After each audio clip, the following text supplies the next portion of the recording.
Saudações, vigia das pessoas. Estamos vendo a série Classe VIP. Esta série tem por objetivo estudar a Bíblia diariamente.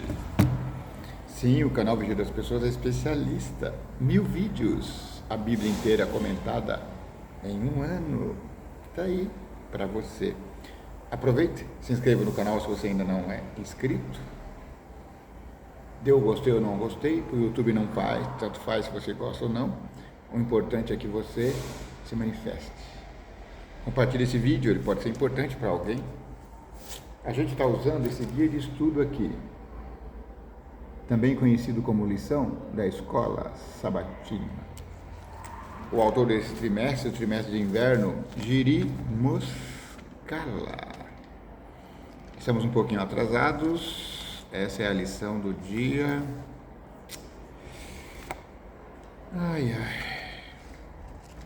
Essa é a lição 8, é do dia quinta-feira, 21 de agosto. A lei como promessa de Deus. O termo hebraico que se refere aos 10 mandamentos não significa literalmente mandamentos, mas sim palavras. Além de dabar, pode significar promessa. É por isso que em várias passagens esse termo é traduzido expressando a ideia de promessas. Como entender a declaração de que Cristo é o fim da lei? A palavra fim aqui quer dizer o objetivo. Vamos ver os comentários. Paulo afirmou que Jesus é o fim da lei, em grego telos, da lei, mas não no sentido de que ele tenha abolido ou eliminado. Em vez disso, significa que Cristo é o objetivo, a finalidade da lei. Respondi sem olhar aí, ó. Jesus Cristo é o fim da lei no sentido de que é o objetivo da lei. Cristo é o propósito para o qual a lei foi dada.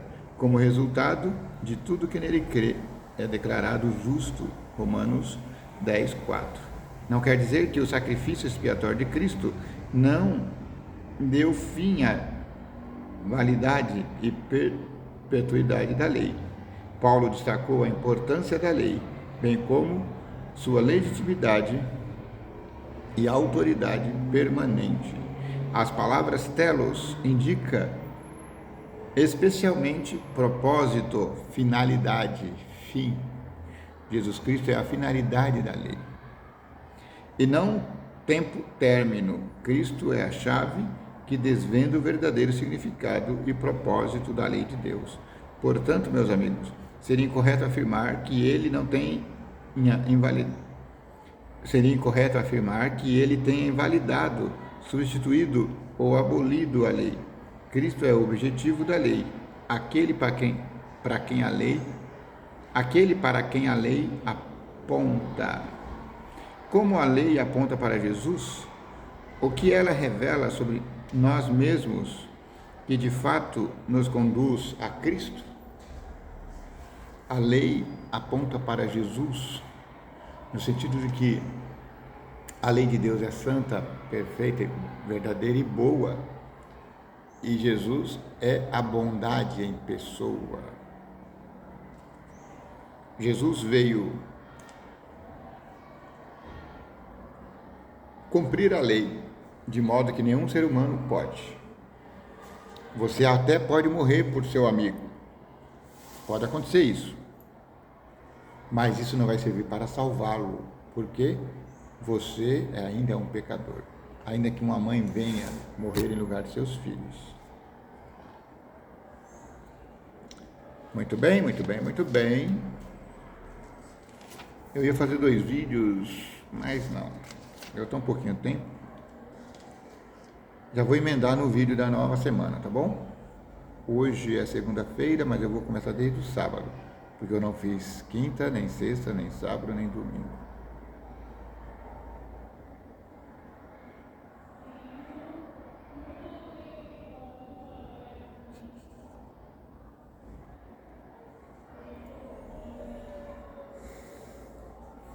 Vivendo a Lei, lição número 9, que vai do dia 23 ao dia 30.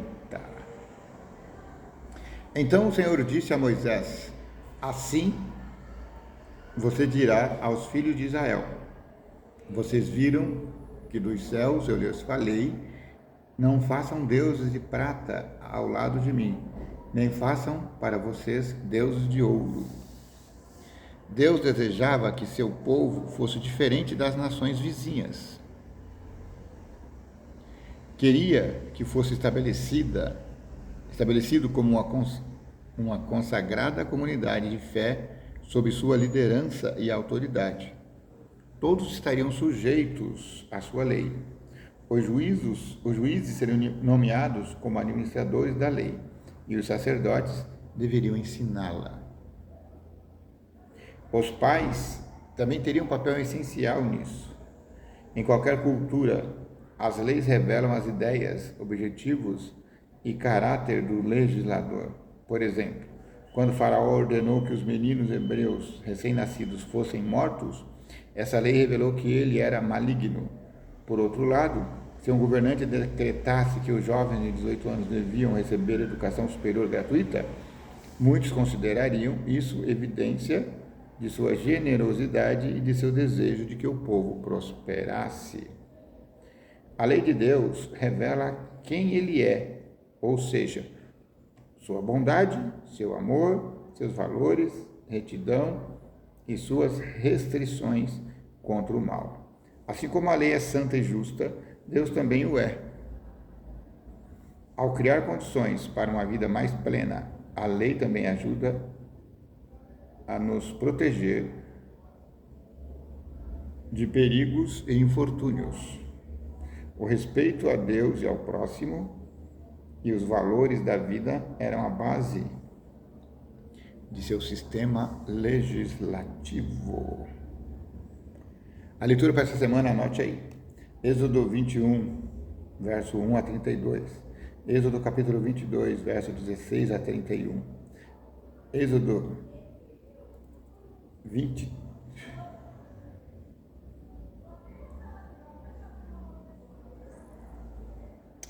Está errado isso aqui, não estou conseguindo ler. 2 Reis, capítulo 19, verso 35. Mateus, capítulo 5, verso 38 a 48. Romanos, capítulo 12, verso 19. E Mateus 16, verso 27.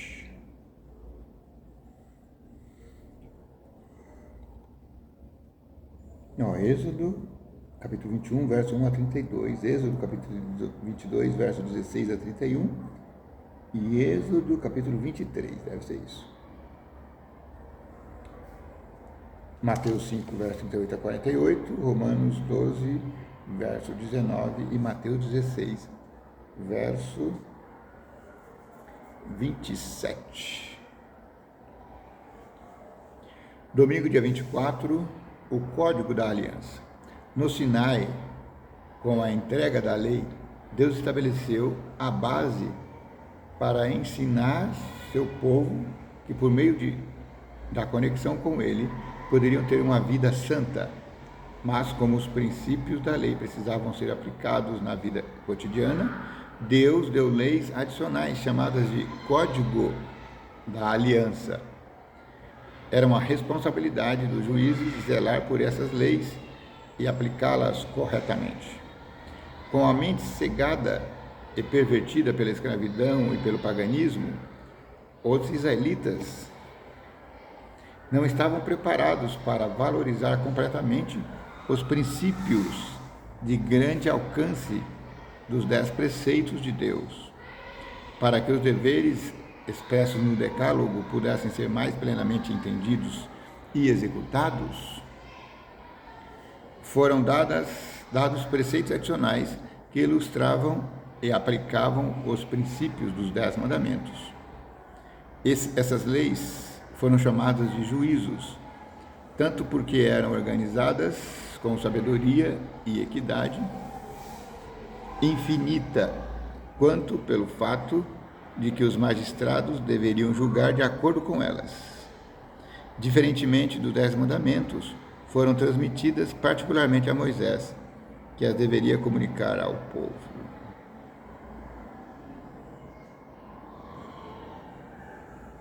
Leia Êxodo 21, 1 a 32. Quais regulamentos específicos foram dados a respeito de escravos hebreus, homicídios e lesões corporais? A lei de Deus ela era perfeita em seus pequenos detalhes. O Código da Aliança ocupa vários capítulos, exemplo, Êxodo 21, Êxodo 22, Êxodo 23, 1 a 19. Todos esses regulamentos e leis tinham por objetivo conter o crescimento do mal e construir uma sociedade organizada. As leis que regulamentavam a escravidão eram peculiares e não deviam ser confundidas com a prática cruel e perversa da escravidão moderna ou medieval. Os escravos naquela época, hebreus, eram protegidos e valorizados. Nas sociedades modernas e medievais, servos e escravos eram propriedades de seu dono, que podia fazer o que quisesse com eles. As leis bíblicas, porém, regulamentavam as coisas de modo distinto. A servidão era limitada a 6 anos, Êxodo 21, verso 1, Jeremias 34, verso 8 ao 22. No 7º ano, todos os escravos tinham que ser libertados, a menos que quisessem ficar com seu senhor. Os senhores também tinham que dar-lhes o descanso no sábado, Êxodo 20, verso 9 e 10. E também tinha que prover as suas necessidades essenciais. Embora na maior parte do mundo a escravidão tenha sido abolida, de que modo alguns de seus resquícios persistem? Como podemos combatê-lo? O preconceito ainda continua, preconceito contra a pobreza. Está difícil, viu? A nossa vida cristã está difícil, está difícil, está difícil. Segunda-feira, mais leis. Em sua misericórdia, Deus ensinou os juízes a lidar com as pessoas em situações relacionadas ao direito de propriedade. A Bíblia, por sua vez, apresenta estudos de casos, indicando, por exemplo, o que fazer se um boi atacasse o boi de um vizinho, se as pessoas roubassem um animal doméstico e o vendessem, se os animais pastassem no campo ou no vinhedo de outra pessoa, se um item que alguém tomasse emprestado fosse roubado, ou se um animal alugado fosse ferido e morresse. Leia lá, Êxodo 21, verso 33 ao 36, Êxodo 22, verso 1 ao 15. Leia Êxodo 22, 16 ao 31.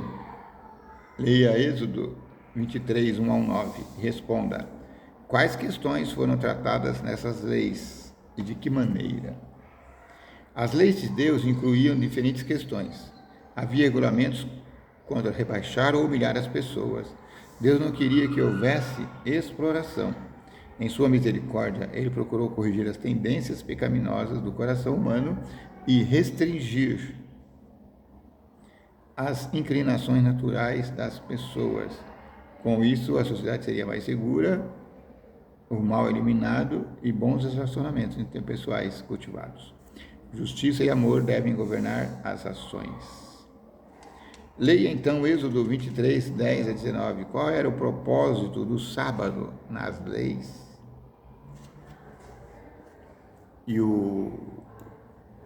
Qual o propósito do sábado nessas festas?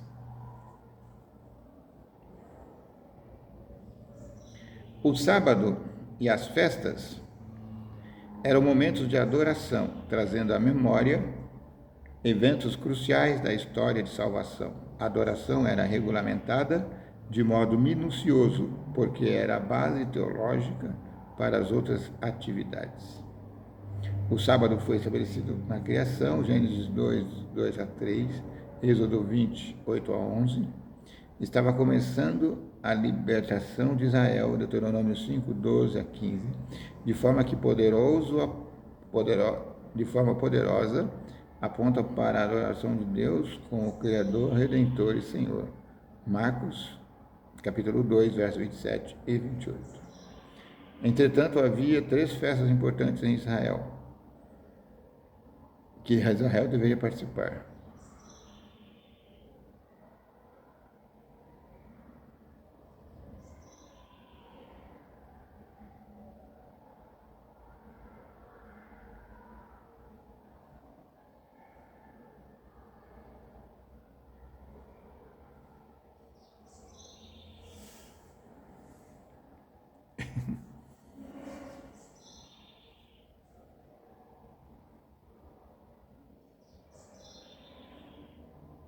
Eu me perdi aqui.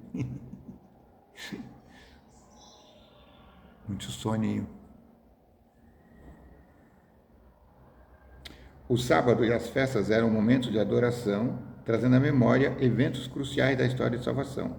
A adoração era regulamentada de modo minucioso, porque era base teológica para as outras atividades.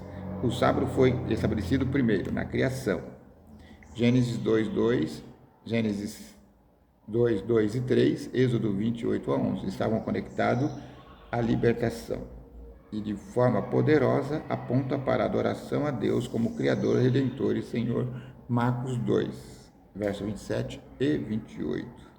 Entretanto, havia 3 festas importantes que Israel deveria celebrar a cada ano: Páscoa, festa dos pães sem fermento, que ocorria na primavera do hemisfério norte, entre março e abril. 2. Pentecostes, ou festa da colheita, ou das semanas. 7 semanas após a festa anterior, começaria assim, 50 dias depois. E 3. Festas dos tabernáculos, ou seja, cabanas, ou festa da colheita, no outono, entre setembro e outubro. Êxodo 34, verso 18 a 26. Levítico 23, verso 4 ao 44, Números 28, verso 31, e capítulo 29, verso 1 ao 40, Deuteronômio, capítulo 16, verso 1 ao 16. Estou meio sonado. Obrigado pela sua compreensão.